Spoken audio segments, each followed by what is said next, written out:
Ellis Ward had lived a quiet life for years.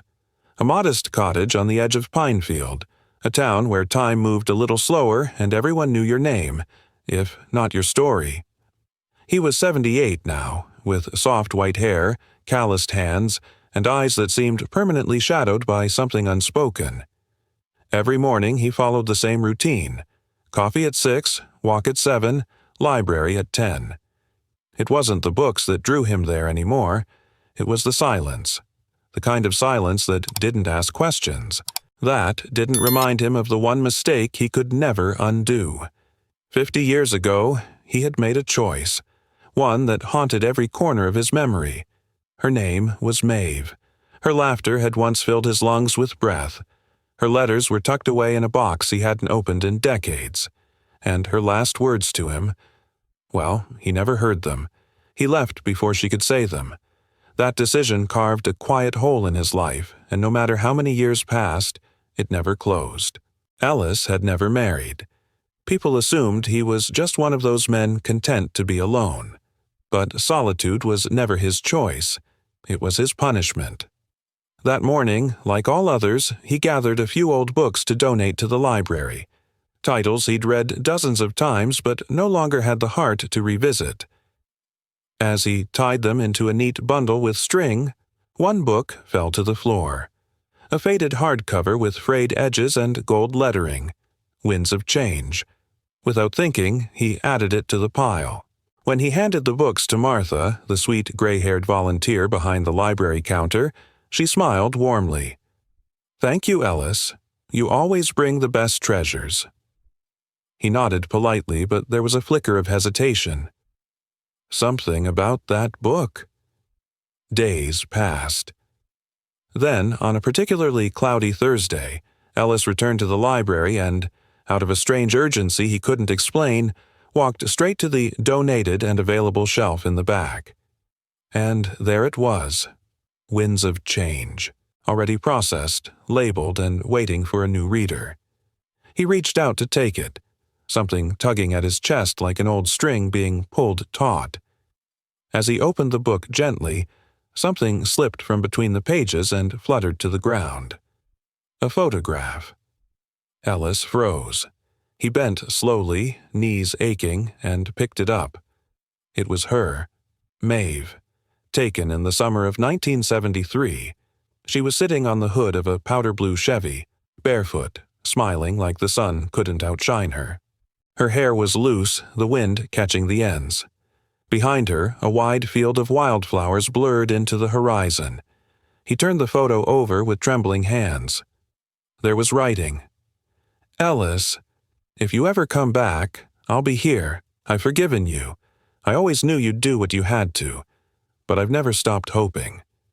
1313. Claymore Lane, forever yours. Maeve." His breath caught. He hadn't seen this message before. This photo wasn't something he remembered. It must have been tucked into that book by Maeve herself.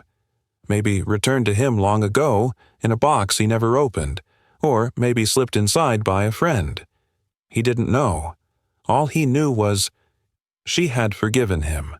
All these years, he believed she hated him for leaving, that she'd moved on, that he didn't deserve even her memory. And yet, she'd waited, at least for a while. Ellis sat down right there on the library floor, the photo gripped tightly in his hands. For 50 years, he had lived with the weight of regret. And now, for the first time in half a century, he felt something crack open.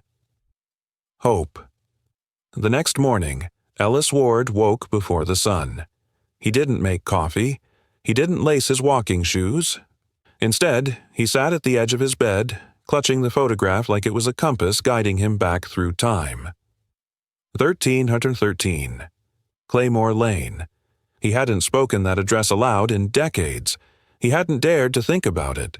And yet, the moment he read it on the back of the photo, it came rushing back, like a song lyric you hadn't heard in years but never truly forgot. That was the house where Maeve used to live. A small 2-story home painted sage green with a white fence and wildflowers climbing over everything. the place where she used to wait for him on the porch swing, sipping lemonade, barefoot and smiling like she didn't have a care in the world. He remembered it all. He remembered the letter he never sent, the one that was supposed to explain why he left. But fear got the better of him.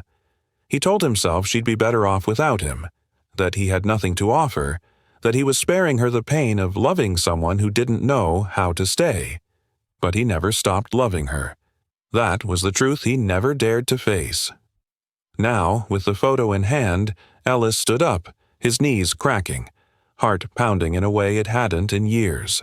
He pulled his old tan coat from the closet, the one he hadn't worn since winter, and slipped the photo carefully into the inner pocket. It was time. Pinefield hadn't changed much over the years. The streets still curved the same way, the storefronts still had peeling signs, and kids still rode their bikes like nothing in the world could hurt them.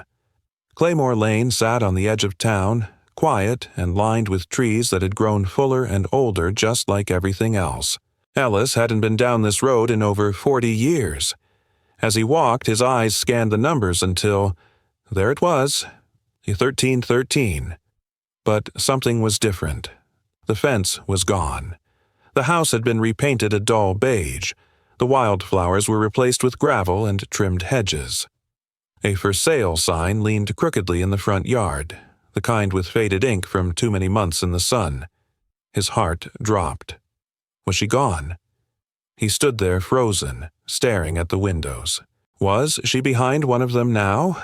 Or had she moved on long ago? Just then, the door opened. A woman stepped out. Older, maybe in her late 60s, holding a cardboard box and wearing gardening gloves. She looked surprised to see him standing there. "Can I help you, sir?" she asked, cautious but kind. Ellis hesitated. I'm sorry to bother you. I used to know someone who lived here. Maeve. The woman's face softened instantly. "You must be Ellis," she said quietly. His chest tightened. You knew her?" "I did," she nodded. "I'm her niece. Aunt Maeve lived here until 2 years ago. She passed away just last spring." A silence fell, the kind that presses down on your shoulders like a wet coat. Ellis didn't speak. He couldn't.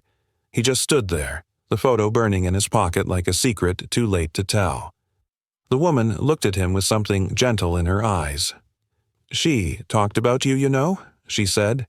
"Ellis Ward, the man who left, but never really left her heart." He closed his eyes, the weight of that sentence nearly bringing him to his knees. "She kept a box in her closet," the niece continued. "Letters, photos. There's one with your name on it. She made me promise I'd give it to you if you ever showed up." From inside the house, she returned moments later with a small envelope, yellowed with "For Ellis if he ever comes back," written in Maeve's unmistakable cursive. With trembling fingers, Ellis took it. As he opened it, his breath caught. Inside was a letter, written in blue ink, dated 3 years before she died. "My dearest Ellis, if you're reading this, it means you found your way back. Somehow, some way, you're standing on the porch again. I don't know if I'm still there to open the door, but I want you to know this. I never stopped loving you. You made a choice back then, one I didn't understand, but I forgave you the moment you walked away. I always believed there was more to your silence than just pride. I hoped you'd return, not to fix the past, but to hold what was left of it in your hands and know it was real. I waited. Maybe not on the swing, and maybe not forever, but I waited in my heart, and that's where you've always lived. Love, always. Maeve." The letter trembled in Ellis's hands long after he'd read the last line. He read it again, and again. Each word hit deeper than the last, like rain finally soaking into dry earth. For decades, he had lived with the hollow ache of unanswered questions. Now, in one envelope, Maeve had answered all of them with grace, with love, with forgiveness. The niece, whose name was Margaret, stepped gently onto the porch. She held a small wooden box wrapped in a faded scarf. She wanted you to have this, too, she said softly. Said it belonged to you as much as to her. Alice took it as if it were made of glass. The box was simple. Aged oak, worn at the corners, the brass latch tarnished by time. He recognized it. It used to sit under Maeve's old writing desk, back when they were still dreaming of a life together. He sat down on the porch swing, the one that had been replaced but creaked in the same familiar way. With a quiet breath, he opened the box. Inside were pieces of their past. A movie ticket stub from their first date, June 5, 1969, Butch Cassidy and the Sundance Kid. Her perfume still clung faintly to the folded note she'd passed him in class when they were just two dreamers in love. There was a seashell from the weekend they'd driven to the coast and swore they'd build a life near the water someday. And, tucked underneath it all, a bundle of letters tied with a red ribbon. Ellis untied the ribbon with reverent fingers. Each letter was dated, written by Maeve across the years, letters she never sent. Some were hopeful. I saw a man who looked like you today. I almost ran after him. Then I realized I still do that. I still look for you. Some were sad. It's your birthday today. I made your favorite cake. I lit a candle. I cried when it went out. Some were filled with quiet resignation. I don't know if you're alive, Ellis, but if you are, I hope you found peace, even if it wasn't with me. And one letter, dated just weeks before her passing, held a photograph of her sitting in the backyard garden, holding a cup of tea, smiling gently at the camera. This is the last photo taken of me. I want you to see that I was happy. I want you to know I found joy, even in your absence. But I always left space for you, in my garden, in my stories, in my heart. Ellis pressed the photo to his chest. Tears streamed down his face, not just from sorrow but from the beauty of what he'd just received. A second chance, not to change the past, but to honor it. Margaret sat beside him. She didn't say a word. She didn't need to. After a long silence, she finally asked, "Would you like to come inside?" He nodded. Inside the house, time stood still. Maeve's spirit lingered in every detail. The lace curtains she loved, the framed poetry on the wall, the corner where her sewing machine still sat untouched. Ellis felt like he'd stepped into a dream where nothing was lost, only waiting. Margaret led him to a room upstairs, Maeve's reading nook. It was painted light blue, with a view of the backyard garden. A single armchair sat beside a bookshelf, and next to it, a notebook with a fountain pen still resting across the cover. She wrote in that every morning, Margaret said, sometimes poems, sometimes just thoughts. Ellis opened the notebook, flipping through the pages slowly. Maeve's handwriting was delicate, deliberate. On one page, centered in the middle, she had written, "Some loves don't fade. They wait. They teach us that time is not a wall, but a window." He closed the notebook, his heart full to the brim. There was so much he never got to say to her, so much he would never be able to fix. But in this house, surrounded by the echoes of a love that never died, Ellis made a silent vow. He would live differently now. He would write to her. He would tell her everything. He would return to that porch swing every Sunday and read one of her letters aloud, just as if she were there beside him. Because maybe, in some way, she still was. The following Sunday, Ellis returned to the house on Claymore Lane, just as he had promised himself. He carried with him a thermos of coffee, a small journal, and the box Maeve had left behind. Margaret had given him a spare key. "It feels right," she had said, "as if she was always waiting for you to come back." The porch swing groaned softly under his weight as he sat down, pulling a blanket over his knees. The morning sun filtered through the trees, dappling the porch in gold and shade. He opened Maeve's last photograph and placed it gently beside him, as if inviting her to sit with him. Then he opened his journal and began to write. "Dear Maeve, I don't know if I believe in ghosts, but I know I believe in love that doesn't die. It's been 5 decades since I last held your hand. 50 years of silence, of shame, of wondering what could have been. And now I sit here, on the porch where you once waited for me, hoping these words find their way to wherever you are. I read your letters, every one of them. I don't deserve them, but I'm grateful beyond words. I want to tell you the truth now, though maybe it's far too late. I didn't leave because I stopped loving you. I left because I thought I wasn't enough. I was scared. Not of you, never of you, but of the life I didn't think I deserved. I carried that fear like a stone in my chest, and when I should have run to you, I ran away. I lived a good life, Maeve. Quiet, simple. But it was never full. Not without you. And now, sitting here, I feel closer to you than I have in years. Maybe it's the air, or maybe it's just that I'm finally ready to be honest. With you, and with myself. I love you. I always have. I always will. Ellis. He set the pen down and breathed deeply. The world felt still. And for the first time in years, so did he. Each Sunday after that, Ellis returned to the porch. He wrote to Maeve without fail. Sometimes pages, sometimes just a few lines. He read her letters. He brought her favorite flowers. He watered the garden she once loved. Margaret would wave from the kitchen window or bring him a cup of tea. They rarely spoke during those visits. It felt sacred somehow, as if Ellis was speaking into a quiet only Maeve could hear. And the town noticed. Neighbors whispered gently about the old man on Claymore Lane. Children asked their parents who he was, and one by one, people began leaving small things on the steps. Flowers, poems, a cup of lemonade like Maeve used to drink. Claymore Lane became more than just a street. It became a place of memory, of reconciliation, of love that defied time. One morning, as Ellis sat in his usual spot, he noticed something different. A letter. Not one of Maeve's, but new, slipped beneath the door. He opened it slowly. Mr. Ward, I never met my Aunt Maeve, but my mother spoke of her often. She said Maeve's heart was too big for the time she lived in. She said Maeve once loved a man who left, but that she never stopped waiting, not out of pain, but out of hope.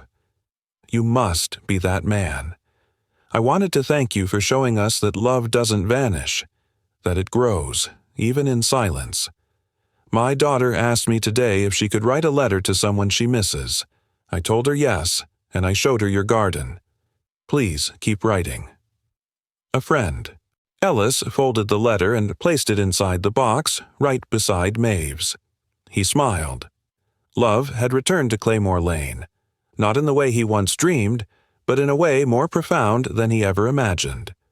Summer rolled in slowly that year, with long golden evenings and the soft hum of cicadas returning to Pinefield. On Claymore Lane, the porch swing became a sacred rhythm in Ellis's week, an altar of memory, hope, and healing. The garden Maeve once nurtured had come back to life, too. Margaret had begun tending it more carefully after Ellis started visiting, but it wasn't just the watering or the pruning. It was as if the garden itself had felt Maeve's presence again, through Ellis's quiet footsteps, his whispered letters, the way he touched the petals like they were pages from her story. By July, sunflowers stood tall near the fence line, and sweet alyssum spilled onto the walkway. Lavender framed the porch steps. Maeve had always loved lavender. One afternoon, Ellis arrived with a folded wooden chair, placing it across from the swing. For her, he told Margaret with a gentle smile. And so, week by week, he read aloud. At first, only to the air, but it didn't stay that way for long. One Sunday, a woman about Ellis's age stopped her car just down the lane.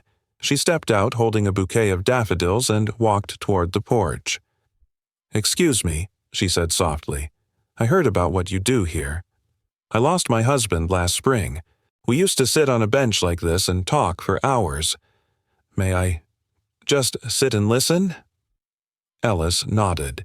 She stayed the whole time, silent, weeping once or twice but smiling when Ellis read a passage from Maeve's final letter. After that, more came. A man whose wife had passed from cancer, a woman who never had the chance to say goodbye to her father, even a teenager who brought his grandmother's old Bible and sat on the porch steps with it open in his lap. No one said much. They didn't have to. The porch became a chapel of unspoken grief and quiet love. Ellis had started a new notebook now, this one blue, like Maeve's reading room. He called it Letters from the Porch. Every entry was a note to her, but also to everyone else who had loved and lost, who still hoped, who still remembered. He spoke not only to Maeve, but through her. "My beloved Maeve," he wrote one morning, "did you know your garden has become a place for hearts to bloom again? There's something sacred here now. Maybe it was always sacred, and I just didn't see it. I used to think I had wasted our love, that I'd buried it. But now I see. Love like ours doesn't get buried. It grows back, in others, in strangers, in sunlight and petals, in words shared on a porch swing." By the end of August, Ellis had published a small booklet of his writings, 40 pages, self-printed, simple white cover with just the title and a drawing of the swing. Margaret handed out copies at the local church. The library kept a stack near the door. People began writing their own letters inspired by his. Some slipped them into the garden fence, others tucked them beneath pots or between flower stems.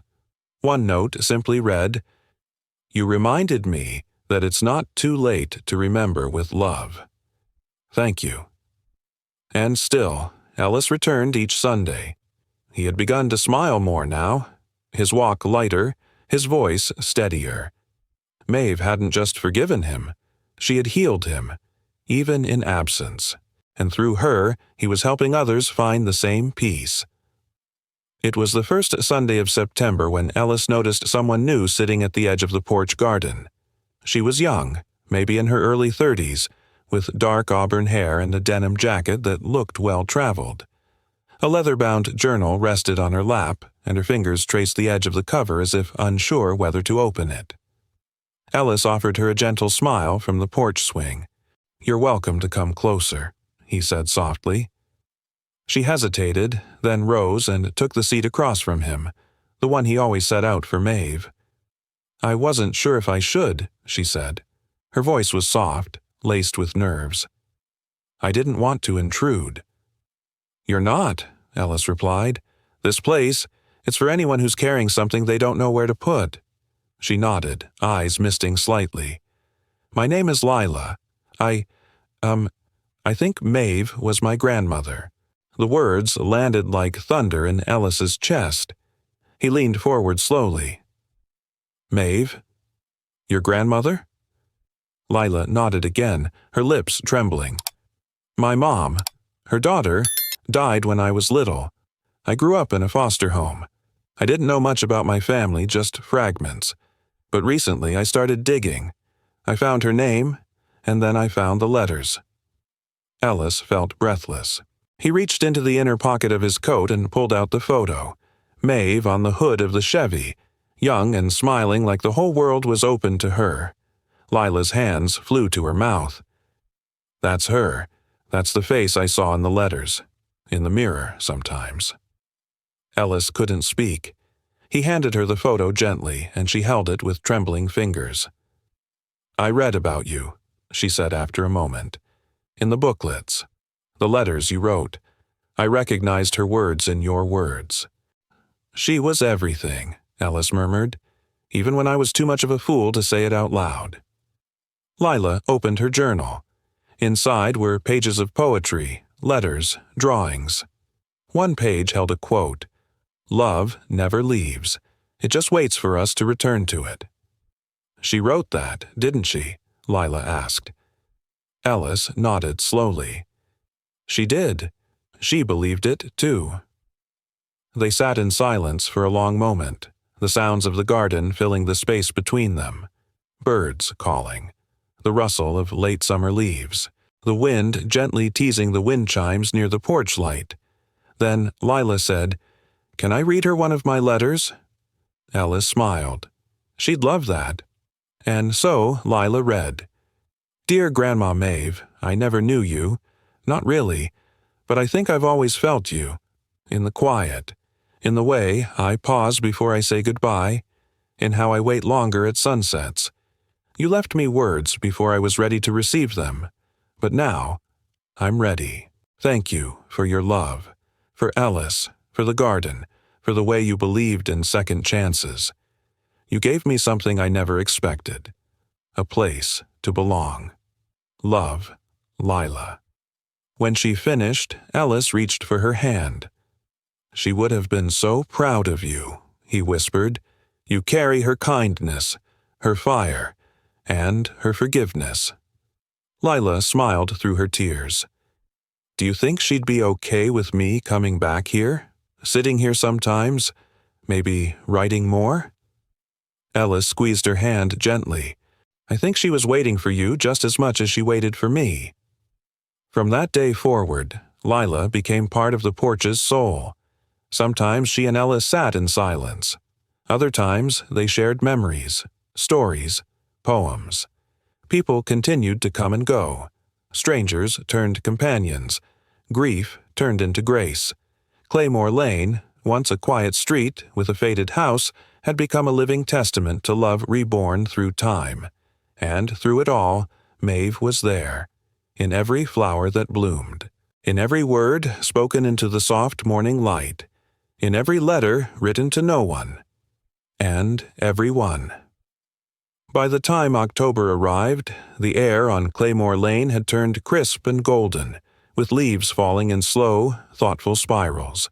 The garden Maeve once planted now blazed in autumn hues, deep reds, oranges, and amber golds, like nature itself had paused to honor her legacy.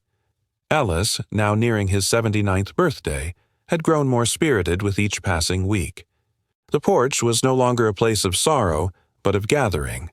His voice had grown steadier, stronger even. He still wrote to Maeve every Sunday, but now he laughed more when he read, smiled through his tears. He often said, "Grief doesn't leave us. It just learns to walk beside love." Lila had become a fixture at his side. She'd taken to planting bulbs for the spring, reading aloud her poetry, and welcoming visitors with the same warmth Maeve once had. Then, one crisp morning, Lila approached Ellis with a quiet spark in her eyes.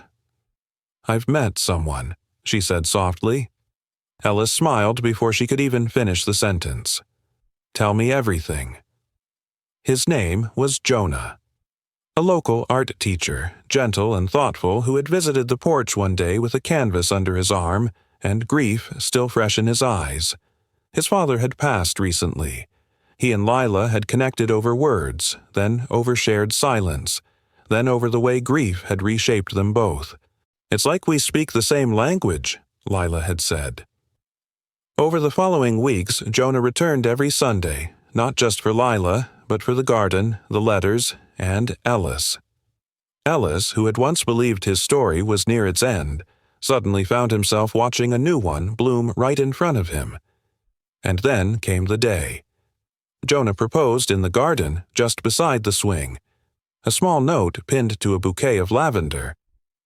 "For the woman who showed me love can grow out of loss." Lila said yes through her tears, holding the photo of Maeve in her hands as she did. They decided there was only one place to hold the ceremony. On the first Sunday of November, the porch was transformed. Neighbors strung delicate lights through the trees. Margaret baked 4 pies. The aisle was lined with wildflowers grown from Maeve's garden, lavender, daisies, golden mums. Jonah painted a sign that read, "Love never leaves. It waits." Ellis wore his best suit. The same one he hadn't touched since his brother's funeral. This time, he wore it for joy. He walked Lila down the aisle. There wasn't a dry eye in sight. At the altar, if you could call it that, just a wooden arch beneath Maeve's favorite tree, Lila read a vow she'd written not just for Jonah, but for Maeve, too. "I vow to honor where I come from, to carry love that outlived grief, to believe in second chances, not just for myself, but for those who came before me. This marriage isn't just ours. It's a continuation of the love that built this garden, a love that taught me that nothing, not even time, can truly end what was real." Ellis read a blessing, one of Maeve's poems, with his voice clear and full. He ended with, "To Maeve, you planted more than flowers. You planted hope, and today we harvest it." As Lila and Jonah kissed beneath the falling leaves, Ellis felt something shift inside him. Not pain, not regret, but peace so deep it reached through time. Maeve hadn't just waited for him. She had built a legacy. Through love, through letters, through Lila. And Ellis? He hadn't been too late after all. The days grew shorter after the wedding, and winter slowly whispered its way into Pinefield. Frost touched the edges of Maeve's garden, but the flowers still stood tall, resilient against the chill. Ellis Ward, too, seemed to stand a little taller. Though age had bent his spine and thinned his frame, something about him felt stronger, rooted deeper. It had been nearly a year since he found the photograph inside the donated book. Nearly a year since everything had changed. He still came to the porch every Sunday, though now Lila often joined him with Jonah at her side. Sometimes others came too. Familiar faces, quiet newcomers, those still grieving, still healing, still hoping. But this Sunday was different. Ellis arrived earlier than usual, carrying a letter in a deep burgundy envelope. His steps were slower, his breath heavier, but his eyes, they were clear, peaceful. He sat on the porch swing, set the envelope in his lap, and gazed at the garden for a long time before speaking. "Today, I write my last letter," he said aloud. Lila, seated beside him, looked at him with concern. "Are you sure?" Ellis nodded gently. "I've said everything I needed to say. Now, it's time I listen." She didn't argue. She just reached for his hand and held it. And Ellis began to read. "My dearest Maeve, this will be the last time I write to you. Not because I've run out of things to say, but because I finally understand what you were trying to teach me all along. Love never needed words to live. It lives in gardens, in swing sets, in photographs, and in the soft space between memory and hope. It lives in Lila's laughter, in Jonah's kindness, in every stranger who found this porch and left carrying something lighter. I came here thinking I was too late, that I had missed my chance. But somehow you turned absence into presence, regret into purpose. I don't know where you are now, but I hope you've seen what's bloomed here. I hope you know your waiting wasn't in vain. I hope you know that you were, and still are, the love of my life. And that I forgive myself, because I finally believe you forgave me first. Forever yours, Ellis." When he finished reading, Ellis folded the letter and placed it inside the wooden box Maeve had left behind. Then he turned to Lila and smiled. "Would you mind taking over the porch for a while?" She blinked away tears and nodded. "Of course." He stood, kissed her forehead gently, and whispered, "Thank you for bringing me home." Ellis passed away peacefully that night, in his sleep. Margaret said she found him with a notebook on his chest and a photo of Maeve in his hand. The town mourned, not with despair, but with deep, gentle reverence. The porch remained. The garden was maintained. And Lila kept the tradition alive. Every Sunday, she wrote a new letter, sometimes her own, sometimes one left anonymously in the mailbox by someone Ellis had unknowingly helped. A plaque was placed beside the swing. This porch listened. This garden forgave. This love never ended. A gentle snow dusted Pinefield that December, frosting the rooftops like powdered sugar and blanketing Maeve's garden in silence. Yet, even in stillness, something stirred. The porch swing no longer held Ellis, but it had not been empty. Lila returned every Sunday, rain or shine, sometimes alone, sometimes with Jonah by her side, and always, always with a letter in hand. At first, the town had been quiet in its mourning. Ellis Ward had become a fixture of Claymore Lane, a symbol of second chances, and the news of his passing had fallen like a soft hush over everyone who'd known, or simply heard, his story. But something unexpected happened. The letters didn't stop. They multiplied. At first, there were a few. Folded notes slipped through the mailbox slot, anonymous and tender. To my mother, who left before I could say I'm sorry. To the man I was too afraid to love. To the child I lost, but never stopped dreaming of. Lila kept each one, tucking them into the same wooden box Maeve had passed to Ellis. It now rested beside her chair every Sunday, wrapped in the same faded scarf. Then came the packages, small bundles from neighboring towns, even distant cities. Stories, confessions, gratitude, letters addressed to lost husbands, forgotten sisters, estranged sons, letters written to the past, to forgiveness, to hope. One woman drove 4 hours just to sit on the porch. She brought a tin of cookies and read a poem she'd written to her late brother. Afterward, she whispered, "I never knew where to leave this grief, until now." The local newspaper published a feature, "The Porch That Listens." And soon people began to visit from all over. Not for Ellis, not for Maeve, but for what they had created together. A space where love, loss, regret, and grace could all exist without judgment. One Sunday, as the sun began to rise over a crisp January morning, Lila found a worn brown envelope tucked carefully into the garden fence. Inside was a photograph, black and white, grainy but powerful. A young Ellis holding Maeve's hand at a carnival, both laughing mid-step, unaware the camera had captured their joy. On the back, in neat script, "You reminded me that real love doesn't end. It just changes shape. Thank you, Ellis. Thank you, Maeve." A friend who found their way back. Lila sat on the porch swing, holding the photo, feeling its warmth through the cold, and she spoke aloud, though no one else was around. "Your story didn't end, Ellis. It just opened 1,000 new ones." She reached for her pen and opened her journal, its cover now worn with time, pages thick with letters.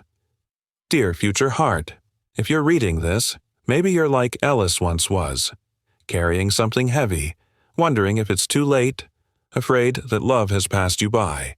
But let me tell you what I've learned. It's never too late. Not to forgive, not to return, not to write the letter you thought no one would ever read.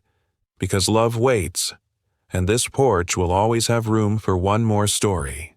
With all my heart, Lila." It was spring again on Claymore Lane. The air had turned soft and warm. The garden stirred with new life, tulips pushing up through the soil, wildflowers returning like old friends. Bees hovered lazily near the lavender Maeve had once planted with her bare hands. The porch swing swayed gently in the breeze, creaking just enough to remind visitors that time still passed. But love, somehow, lingered. Lila sat in her usual spot, her journal open across her lap. Beside her, the old wooden box now overflowing with letters from across the country. Some arrived every day. Others were hand-delivered by strangers who drove hours just to sit for a moment, write, and weep. What Ellis and Maeve had started, a love that waited through decades of silence, had become something bigger than either of them could have imagined. It had become a sanctuary, a place not bound by time, but by truth. Lila flipped to the back page of her journal. It was the only page she hadn't filled. She picked up her pen, then paused. The wind carried the scent of lilacs, and for a brief moment she felt as if someone were sitting beside her. Perhaps they were. And she began to write. "Dear Grandma Maeve, it's been 2 years since Ellis found your photograph in that book. 2 years since love rewrote its ending. This porch has changed me. It's changed this town.